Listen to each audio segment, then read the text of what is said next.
Morning class. My name is Sunil Sharma. हम पढ़ रहे थे बिजनेस स्टडी, तो कंटिन्यू करते हैं with the last class. Subject का नाम है बिजनेस स्टडी, चैप्टर का नाम है सेल्स प्रमोशन। सेल्स प्रमोशन, तो एक बार मैं रिवीजन दे देता हूँ आपको। सेल्स प्रमोशन क्या होता है? The promotion of the product and service to increase the sales. Sales को बढ़ाने के लिए तो all the activities which are to increase the sales, which are to the increase of the sales. Sales को बढ़ाने के लिए की गई एक्टिविटीज तो मैंने आपको पढ़ा दिया है। We already have discuss there are the two types of the sales promotion, for the consumer और for the dealer. In last class we have already discuss consumer और डीलर्स। जैसे कॉन्टेस्ट बताया था आपको, गिफ्ट बताया था, प्रीमियम बताया था, प्राइस डिस्काउंट बताया था, एक्स्ट्रा क्वांटिटी बताया था। वो सारे जो अपने एक्टिविटी पढ़ी थी वो सब के सब सेल्स प्रमोशन में है। तो आज हम डिस्कस करेंगे, ध्यान से सुनना, कि सेल्स प्रमोशन का उद्देश्य क्या है, ऑब्जेक्टिव क्या है, मतलब व्हाई, हम क्यों। देखो मेन मोटो है सेल्स को बढ़ाना। फिर हम इसके बाद बात करेंगे इंपॉर्टेंस। तो दोनों चीजें सेम है। आपको ऑब्जेक्टिव का मतलब पहले चलना है कि क्यों करना है, इंपॉर्टेंस का मतलब होता है जब कर लिया तो उसका फायदा क्या है। बात एक ही है, पहले सोचने वाला होता है उसको ऑब्जेक्टिव बोलते हैं, और जब काम कर लिया तो उसके फायदे क्या हुए वो अपन इस इंपॉर्टेंस में पढ़ेंगे। समझ गए बात? दोनों टॉपिक को मैं इसीलिए साथ में लेके चल रहा हूँ। सेम पॉइंट आएंगे दोनों में, कोई एक्स्ट्रा पॉइंट नहीं आएगा, बड़े इजी है। बात करते हैं कि पहला ऑब्जेक्टिव क्या है, stimulating demand, number of customer को बढ़ाना। नंबर ऑफ कस्टमर बढ़ाना मतलब हम सेल्स प्रमोशन की जो एक्टिविटीज किसके लिए, डीलर के लिए भी कर रहे थे और कंज्यूमर के लिए भी कर रहे थे, दोनों को हम अट्रैक्ट कर रहे थे हमारे प्रोडक्ट के लिए। तो उसके पीछे जो मेन ऑब्जेक्टिव या ऑब्जेक्ट था, मेन मोटो था, वो था हमारा स्टिमुलेट करना। स्टिमुलेट करने का मतलब होता है प्रोत्साहित करना, आकर्षित करना। डिमांड का मतलब हमारे प्रोडक्ट की मांग को बढ़ाना, कंज्यूम करने के लिए उनको प्रेरित करना। तो I think you have understand stimulate demand. Demand को बढ़ाने के लिए सेल्स ऑब्जेक्टिव किया जाता है, सॉरी सेल्स प्रमोशन किया जाता है। नेक्स्ट है बिल्ड्स गुडविल। गुडविल का मतलब क्या है, सुनना मेरी बात। गुडविल क्या होती है 12th क्लास में आगे पता होगा, थोड़ा बहुत बताया हुआ है बहुत बार। गुडविल का मतलब होता है आपकी पहचान, आपकी रेपुटेशन, आपकी प्रोडक्ट की जानकारी, आपकी प्रोडक्ट की लॉयल्टी, आपकी प्रोडक्ट की इंपोर्टेंस, आपकी प्रोडक्ट की यूजनेस, आपकी प्रोडक्ट की ड्यूरेबिलिटी, ये सारी चीजें मिलकर गुडविल बनती है। बिल्ड का मतलब हो गया बनाना। इसका मतलब हम प्रमोशन इसलिए करते हैं कि हमारे प्रोडक्ट को प्रत्येक व्यक्ति जाने, मतलब every person know about that और प्रोडक्ट गुडविल। इसका मतलब हम हमारे प्रोडक्ट की गुडविल बनाना चाहते हैं। हमारे प्रोडक्ट को सब जानते हैं। जैसे एग्जांपल देता हूँ छोटा सा, ब्रांड आपने नाम सुना है। जैसे आज भी गांव में या शहरों में मान लो जो थोड़ा सा अवेयरनेस नहीं है, जो थोड़ा पढ़ा लिखा नहीं है, उसको आप पूछोगे कि पेस्ट किया क्या, तो चाहे वो कोई सी कंपनी का पेस्ट किया होगा, पेस्ट का नाम ही उन्होंने कोलगेट बना रखा है कि सर कोलगेट करके आए हो, जबकि वो पेस्ट करके आता है, नाम देता है कोलगेट। लाइक हम भुजिया की बात करें तो हमारे यहाँ पे राजस्थान में बीकाजी भुजिया है, या फिर हम कह सकते हैं in the national level Haldiram bhujia है। तो these types of the things called goodwill, या ब्रांड कह सकते हैं, लॉयल्टी कह सकते हैं, builds goodwill. Point number 3, educates customer. देखिए इंपॉर्टेंट चीज है ये ज्यादा चीज, ये एडवर्टाइजमेंट अपन ने पढ़ चुके हैं। एडवर्टाइजमेंट का ये पॉइंट है जो यहाँ भी उठकर आया है कि हमें क्या होता है, कस्टमर को एजुकेट करना होता है। वैसे हम एजुकेट कर चुके होते हैं एडवर्टाइजमेंट में, लेकिन कई बार क्या होता है एडवर्टाइजमेंट सब तक पहुंच नहीं पाता। लेकिन हमारे जो कस्टमर को हम जो एक्स्ट्रा प्रीमियम देते हैं, वाउचर देते हैं, कूपन्स देते हैं, एक्स्ट्रा क्वांटिटी देते हैं, प्राइस डिस्काउंट देते हैं, उसके माध्यम से उनको पता लगता है कि कुछ ऐसा चीज है। इसका मतलब the customer who not aware with the advertisement में awareness with the sales promotion. तो हमें कस्टमर को एजुकेट करने के लिए भी काम में लिया जाता है। काम में लिया जाता का मतलब सेल्स प्रमोशन हमारे ऑब्जेक्टिव है, मतलब मेन मोटो है। उसके बाद चलते हैं स्टेबलाइज सेल्स। ये क्या है, देखिए ये चीज यहाँ पे वर्ड है स्टेबलाइज। तो अब आप कहोगे सर ये स्टेबलाइज वर्ड क्यों आया, तो मेरी बात सुनना। कि हमारा मेन ऑब्जेक्टिव सिर्फ ये नहीं कि इंक्रीज बढ़ गई, सेल्स बढ़ गई, डिमांड बढ़ गई, गुडविल बढ़ गई, कस्टमर को एजुकेट कर दिया। स्टेबलाइज करने का मतलब होता है बहुत सारे प्रोडक्ट ऐसे होते हैं बेटा, उनको मेंटेन करना बहुत जरूरी होता है। सेल्स बढ़े ना बढ़े, जो हमारे कस्टमर है वो कहीं दूसरी जगह नेट चले जाए, इसका मतलब ये है कि there are more than one या lot of companies come together and they have the tough competition in the market, तो वी शुड रिक्वायरमेंट और प्रोडक्ट शुड बी स्टेबल। इसका मतलब हमारा प्रोडक्ट स्टेबल होना चाहिए कि अदरवाइज कोई दूसरी कंपनी आके सेम फीचर में सेम क्वालिटी में अगर सस्ता देगा तो हम उनसे लेने लग जाएंगे। तो how we stable of the customers, then we should requirement sales promotion activities to stabilise the sales, कि हमारी सेल्स घटे नहीं, कम से कम इतनी मेंटेन रहे। एरिया वाइज भी ले सकते हो, प्रोडक्ट वाइज भी ले सकते हो। तो जिस प्रोडक्ट में हमें टफ कंपटीशन लगता है, जिसमें डर रहता है कि यार यहाँ पर दिक्कत हो सकती है, वहां पे हम प्रमोशन एक्टिविटी स्टार्ट कर देते हैं ताकि हमारी सेल्स क्या हो, कम ना हो, स्टेबल रह जाए। फिर है मेंटेनेंस रिलेशन। देखिए maintenance relation sales stabilise sales के साथ साथ पढ़ते हैं।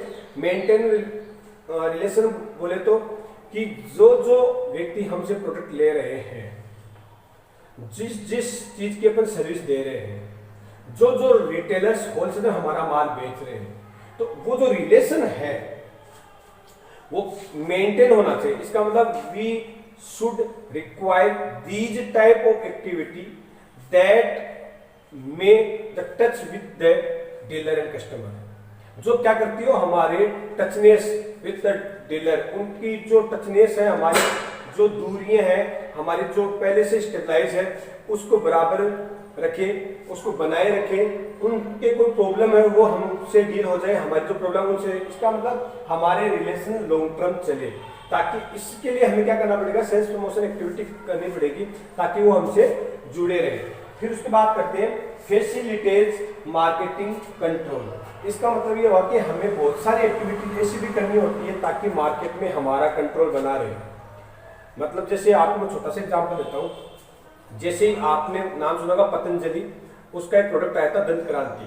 तो जैसे दंत क्रांति आया तो जो कोलगेट वालों ने ना, उन्होंने भी क्या किया, अपनी पैकिंग को चेंज कर लिया और उन्होंने भी ब्राउन और व्हाइट पैकिंग दे दी, उसके साथ में कुछ आयुर्वेद जैसा नाम जोड़ दिया कि अब है कोलगेट विद आयुर्वेद। तो कहने का मतलब क्या है कि जो चीज बाहर से आ रही है नई, उसको हमें, वो हम पे हावी हो रही है, तो हमें अपने मार्केट पे कंट्रोल करना है। तो हमें क्या करना पड़ेगा, अकॉर्डिंग टू उसके हिसाब से चलना पड़ेगा और प्राइस को भी मेंटेन करना पड़ेगा। तो ये कहने का मतलब ये है कि सेल्स प्रमोशन की वो एक्टिविटी का एक ऑब्जेक्टिव ये थे कि हम मार्केटिंग पे, हमारी जो मार्केटिंग मतलब हमारे जो बंदे हैं, नीचे काम करने वाले हैं, उनको कुछ ऐसा करता रहे, ऐसा देता रहे ताकि वो हमारे कंट्रोल में। With the continue of the objective there will be discuss of importance of the sales promotion. तो सेम है, एक बार मैं बता देता हूँ आपको कि जैसे आपको कोई कहेगा कि आप सीए कर रहे हो, तो आपको कोई पूछेगा कि आपका क्या उद्देश्य है सीए करके, तो आप क्या बोलोगे कि मैं सीए इसलिए करना चाहता हूँ कि मैं कंपनी की जांच करूंगा, सभी लेखे होते हैं, अकाउंट्स होते हैं, उनकी जांच करूंगा, ये अपना काम होता है। आपने कर ली, तो फिर आपको कोई पूछेगा कि आप क्या महत्व है, क्या फायदा है, तो आप क्या बोलोगे, आप उल्टा बोलोगे, करूंगा नहीं बोलोगे, आप बोलोगे कि मैंने सीए किया है तो अब मैं इनका कर रहा हूँ, बहुत सारी कंपनी को अकाउंट्स जांच करता हूँ तो ये फायदा है। तो ऑब्जेक्टिव क्या बन जाते हैं, अपने इंपोर्टेंस का रूप ले लेते हैं। तो जैसे पहला पॉइंट है इंक्रीज इफेक्टिवनेस।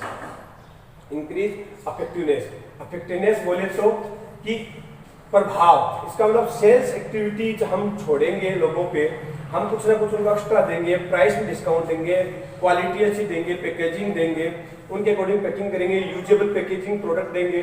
तो ये सारी चीज क्या है, हमारे कस्टमर को क्या करेंगे, अफेक्टिव करेंगे, प्रभावित करेंगे। अच्छा प्रोडक्ट की अच्छी पैकिंग होती है, यूजेबल होती है, बहुत सारी कंपनियां आपको फ्री पैकेजिंग देती है और पैकिंग ऐसी होती है कि वो आपके घर पे भी काम में आ सकती है।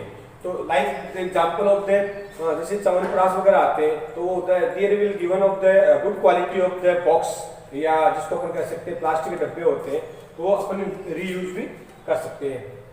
मैं मेरा भी ऐड कर रहा हूँ कि हम भी च्यवनप्राश का काम करते हैं, तो भी कंटिन्यू च्यवनप्राश खाइए, इम्यूनिटी बढ़ाइए और कोरोना को दूर कीजिए। ध्यान रखना, च्यवनप्राश बहुत अच्छी चीज़ है, एग्जाम्पल के लिए एडवर्टाइजमेंट के लिए बता रहा हूँ आपको। हाँ, हम बनाते हैं, बेचते भी है, हमसे भी खरीद सकते हो।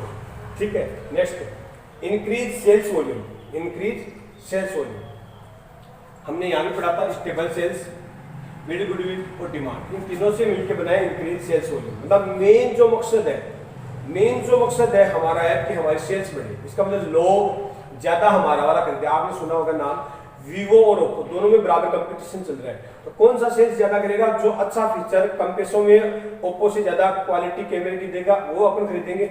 इसका मतलब ये हुआ कि हमारा सेल्स प्रमोशन जो फोकस कर रहा है वो मेन फोकस कर रहा है हमारा इंक्रीज इन सेल्स वॉल्यूम। और सेल्स वॉल्यूम इसका मतलब there are various types of the customer. हमारे कस्टमर अलग अलग टाइप के होते हैं, जैसे किड्स अलग होते हैं, जेंट्स अलग होते हैं, लेडीज अलग होते हैं और यंग अलग होते हैं। तो आप किस टाइप का प्रोडक्ट बेच रहे हो उस हिसाब से आपको सेल्स प्रमोशन एक्टिविटी करनी होती है। The types of the customer depend करता है पोटेंशियल कस्टमर किस टाइप के हैं आपके। फिर बात करते हैं पोटेंशियल का मतलब हो गया जो हमारे बनने लायक है, जिनको हम माल बेच सकते हैं। जैसे सपोज करो आप बनाते हो स्कूल बैग, तो आप उम्मीद थोड़ी करोगे कि जो कॉलेज में पढ़ते हैं उनसे वो ये स्कूल बैग खरीदेंगे। चलो कॉलेज वाले खरीद लेंगे, जो ऑफिस में जाते हैं वो लैपटॉप बैग खरीदेंगे, स्कूल बैग थोड़ी खरीदेंगे। तो कहने का मतलब हमें किस टाइप को कस्टमर को पकड़ना है, कहाँ पे एक्टिविटी डालनी है। Point number 3, to meet the challenge of competition.